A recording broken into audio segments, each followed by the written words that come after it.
Why do people decide to be evil, right? When we go to the origin stories of how the world was created, it seems like God did not actually create evil, right? He created the entirety of the universe, but it seems like he did not really intend to let evil flourish. It seems he designed the universe so that evil could not flourish. So why do people choose to be evil, right? Because God did not create evil. God gave man free will. And through that free will, men can consciously make the decisions to do the right thing or to be evil, right? In the origin stories of the world, we have the discussion of Adam and Eve and how they had free will. God gave them free will. He let them know what he wanted and what he didn't want, but he didn't necessarily force them to do something. He gave them free will to make the conscious choice, and they chose to do an evil act, right? And that kind of exemplifies how evil may exist in the universe, right? How people may choose to do evil acts, but God did not necessarily intend for anyone to be evil. There is light and darkness in the universe, yin and yang. That does not mean good and evil. Yang does not mean evil. Light does not mean good. It is light and darkness, not good and evil, right? That is something else, right?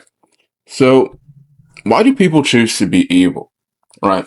Because after the Adam and Eve story, if you look at the origin stories, you'll see that Adam and Eve had two children, Cain and Abel, soon after that, right?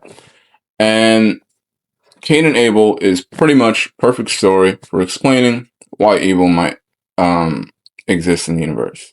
They had two sons, Abel, right, which was the son that was, given a lot in life, seemingly had things on a silver platter for him. He was the favorited son. And we had Cain, who got jealous of him. And through that jealous and envy, you know, Cain let those feelings get the best of him and grow. And he decided to commit an evil act against Abel, right? And that's usually how the world operates, right? If we kind of pick off any news story you can bring up where something bad happened to a person, you can kind of pick off the gunk off the news story, get to the core, get to the core of what the news story actually is, and you'll realize much of the world operates still in that same sense, right? In that same sense, what can we say about Cain? He possibly had a chip on his shoulder. He possibly was angry at the world for the situation he was in, how he wasn't favored, right?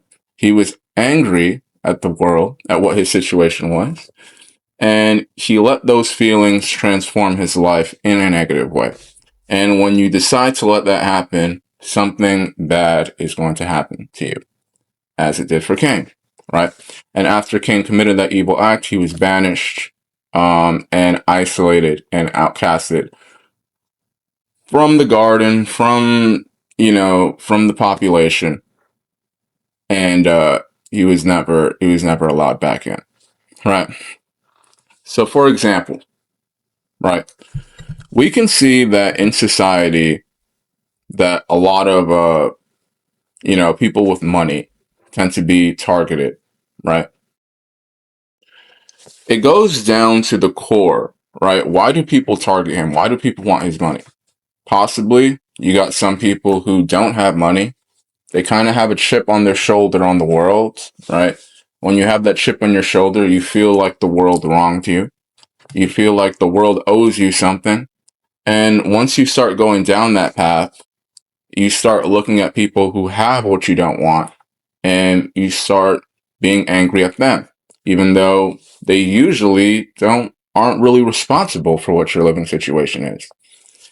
Is it a rich man's fault that you may not have the money that you want, or is it something that you possibly need to work on?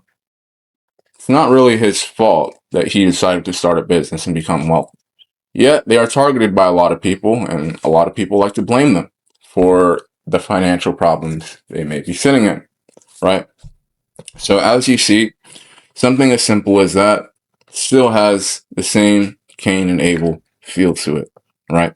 Or a lot of guys who have a chip on their shoulder and they let negative feelings take hold of them, they let negative feelings direct their life, they end up destroying themselves and the world, right? Now, we can discuss another common example. In almost any superhero movie, or any movie in general that has an evil villain, or someone who commits evil acts in the universe, we generally tend to see an origin story of the villain possibly living a life they don't want to live. Some villains, they're like rejected by the girl they love, or they're rejected by their family, or they lose their job. They want revenge on the world, and they focus on revenge because they don't have anything else going for them in the moment. And they let those negative feelings transform itself in a negative way, right? Not in a positive way. Let those feelings take hold of them, and then they take a negative spiral. They start to negatively spiral throughout life, right? Now, if you go through a negative experience, you shouldn't let it control you. You should be in full control of your life, right? That means any negative experience, any negative feeling, you should have a positive mindset when you see it. Reframe the situation and make it work in your favor, right? There are some guys who get their heart broken and they decide to be evil and they get best out of them, and then they start to hate people. That's not the correct approach. It's not something that's going to help you. As a matter of fact, that is something that will keep you in a cycle, in some kind of loop in which you have the same thing happen, you know? And the guy who might have got his feelings hurt will begin to enter a cycle where it begins to happen again. And it's like the whole point of that situation was to kind of make sure it doesn't happen again, right? That's the whole point. And once you understand that, you can understand you can be experiencing negative feelings. Everyone experiences negative feelings.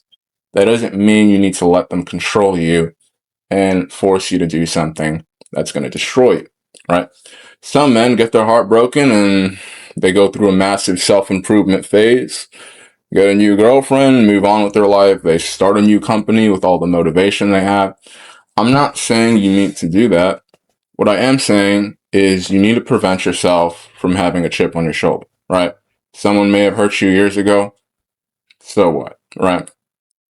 You're thinking about a certain person. Maybe you're thinking, why is this person, why don't I look like this person? Some people, they gain a fascination with with the person and they say, I wish I looked like that person. I wish I had that energy and quality. You need to get it through your head that no matter what you do to your body, or no matter what you do in general, you are never going to become like another person. And if you think about people that do that on the internet, there's some people on the internet that do that. They look at like the top 1% of the population, top 5% of the population, and they're like, woe is me. I don't have that. Also, 95% of the population does not have that. You're not the only one who might be thinking what you're thinking. Might not be the only one going through what you're going through, right? And that doesn't mean you still can't win in life. It means you might have a different tool set. It means you may not be ready. You still have your own way of winning through life, even if you don't have the qualities that another person has, right? So you have to release that chip on your shoulder that a lot of people have in the world. You got to release the chip on your shoulder that someone may have done something to you in the past. You shouldn't let it affect your social interactions now, right? Some guys, like, they get scammed or robbed by someone and then they start not trusting anyone. It's not the right way of going about it. Maybe 1% to 5% of the people you meet might be like that. The other 95% might be normal, at least in that respect, right? So you got to release that chip on your shoulder, right? Let's say you're meeting with a woman or something. Do you really think that she's comparing you to the last guy that she saw, that she's comparing you to a celebrity she sees on the news? Probably not. Might be something that you may be thinking of. I don't think it's a thought she crosses her mind. A person may be meeting you and they might just be taking you at face value. They're talking to you right now. They're not specifically talking to another guy. They might not necessarily be comparing you to another guy. And that's what happens when you get caught in a negative mindset. You begin to negatively spiral. You begin to make yourself your biggest enemy. And you begin to stand in your own way, right? And we cannot be like that. Regardless of what your qualities are, regardless of what your life was up until this moment, when life gives you lemons, you must make lemonade. That is the only thing that you can do. You must deal with that cards you were dealt, and you always have your own toolbox to find success in this life in whatever endeavor you're looking to get. But release that chip on your shoulder and have to stay positive about your situation.